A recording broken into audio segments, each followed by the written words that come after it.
Hey everyone, welcome back to Corporate Decoder, the place where we uncover the secrets hidden within corporate filings. And today we're diving into Adapti Inc.'s latest report.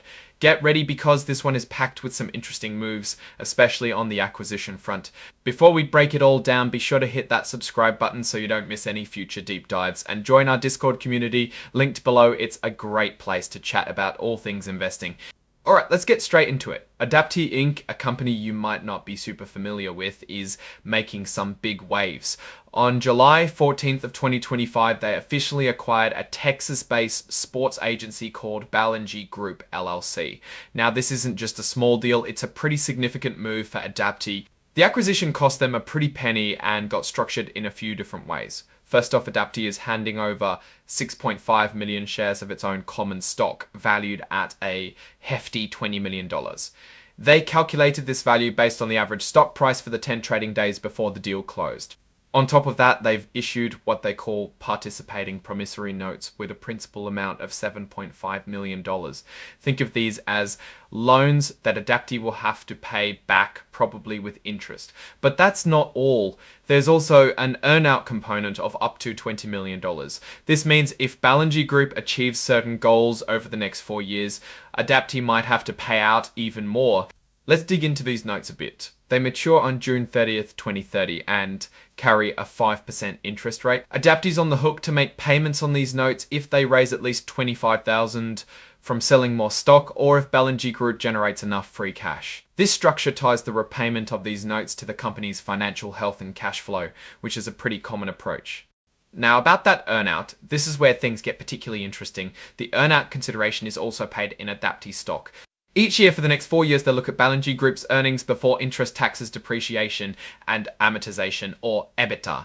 If Ballingy's EBITDA is less than $2 million, sellers get nothing. If it's between $2 and $5 million, they get an amount equal to the EBITDA. And if it's $5 million or more, they get a flat $5 million in stock. The stock is valued based on its price in days leading up to the end of each year. This is a classic performance bonus structure designed to motivate that's between $2 and $5 million, sellers get nothing. If it's between $2 and $5 million, they get an amount equal to the EBITDA. And if it's $5 million in stock, the stock is valued based on its price in days leading up to the end of each year.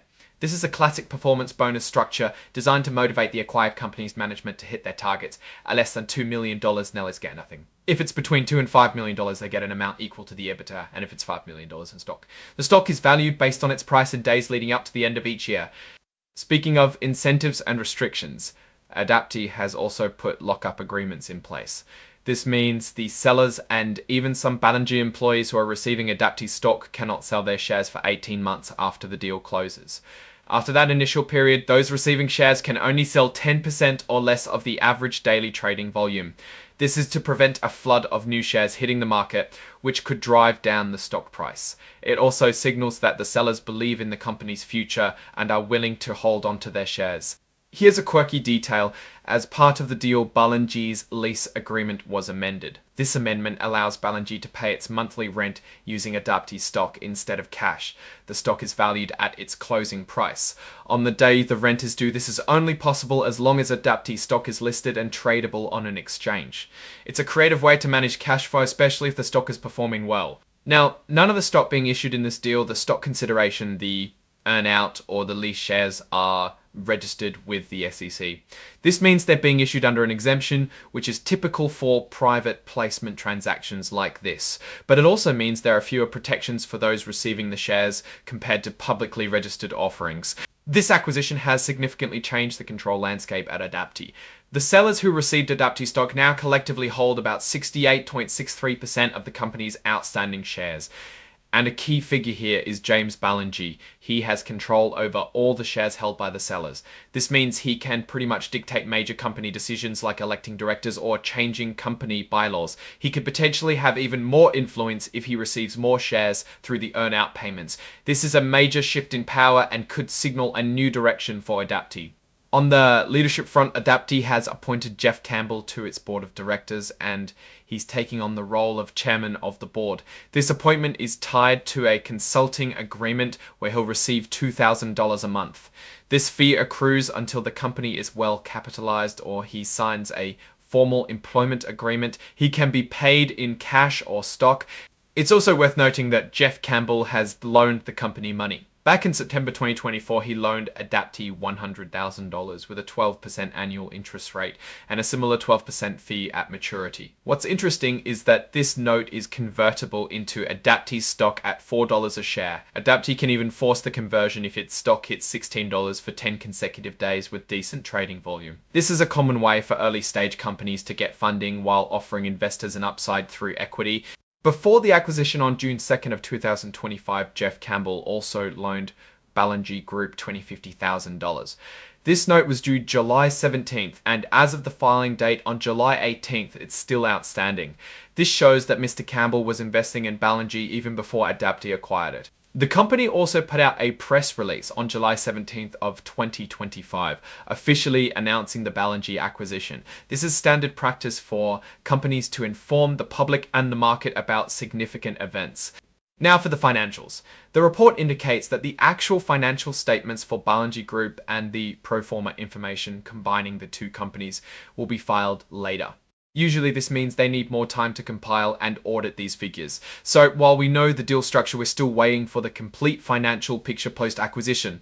This is a crucial detail because it will give us the real numbers on Ballingy's performance and how it impacts Adapti's bottom line. As with many of these filings, Adapti included a section on forward-looking statements. This is a legal disclaimer basically saying that some of the information discussed might involve predictions about the future. They're warning investors that actual results could be different due to various risks and uncertainties. It's standard corporate speak to protect themselves from liability if things don't go as planned. And finally, signing off on this report is Adam Nicosia, the Chief Executive Officer of Adapti Inc. Now, looking at this acquisition from a higher level, it seems Adapti is making a bold move to expand its business by acquiring Ballingy Group, a sports agency. The payment structure involving stock and an earn-out suggests they believe Ballingy has significant growth potential, but they are also being cautious with their cash by deferring some payments based on future performance. The change in control with James Ballingy gaining significant influence is a major factor to watch. It could lead to a more centralized decision-making process and a clear direction for the company. The biggest risk right now is the absence of the detailed financial statements for Ballingy. Without knowing their true revenue costs and profitability, it's hard to fully assess the value of this deal for Adapti. However, the convertible notes and the consulting agreement with Jeff Campbell show a pattern of using innovative financing and bringing in experienced leadership. If Adapti can successfully integrate Ballingy and leverage its expertise while managing its debt and earn-out obligations, it could be a game changer for the company. But if Ballingy's performance falters, Adapti could be on the hook for significant dilution or financial strain. It's a high-risk, high-reward situation. Alright, that's a breakdown of Adapti Inc.'s latest filing. What's your take on this acquisition and the potential impact on Adapti's future? Do you think the stock and earn-out structure is a smart move or a bit too risky? Drop your thoughts in the comments below. If you found this deep dive valuable, please give this video a thumbs up and subscribe for more regular corporate analysis. And don't forget to join our Discord community in the description for more insights and discussions. Thanks for watching, and we'll see you in the next one.